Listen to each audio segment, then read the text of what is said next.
Folks, I've just spoken with Prime Minister Netanyahu.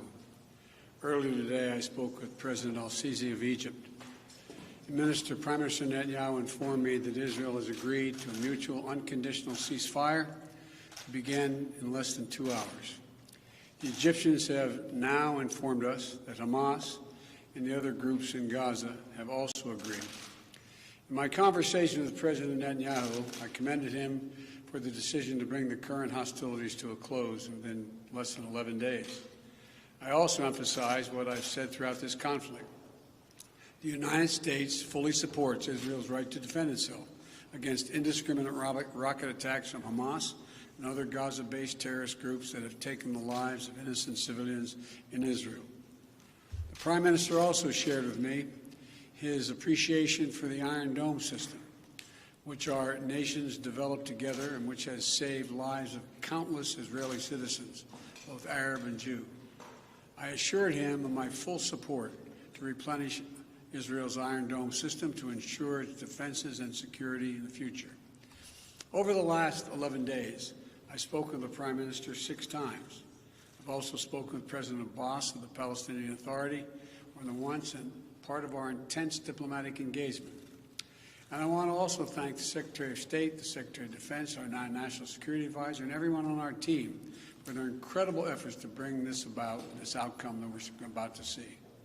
You know, we've held intensive high-level discussions, hour by hour, literally.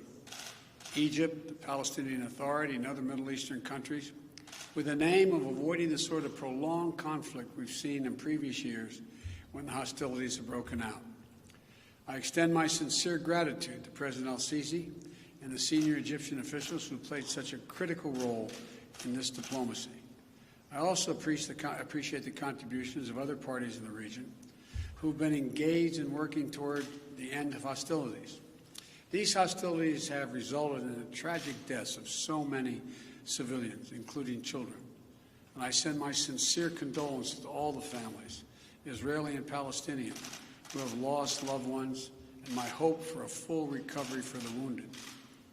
The United States committed to working with the United Nations, and we remain committed to working with the United Nations and other international stakeholders to provide rapid humanitarian assistance and to marshal international support for the people of Gaza and the Gaza reconstruction efforts.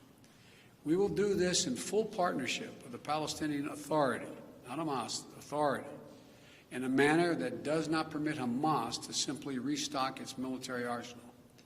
I believe the Palestinians and Israelis equally deserve to live safely and securely and to enjoy equal measures of freedom, prosperity, and democracy. My administration will continue our quiet, relentless diplomacy toward that end. I believe we have a genuine opportunity to make progress, and I'm committed to working for it.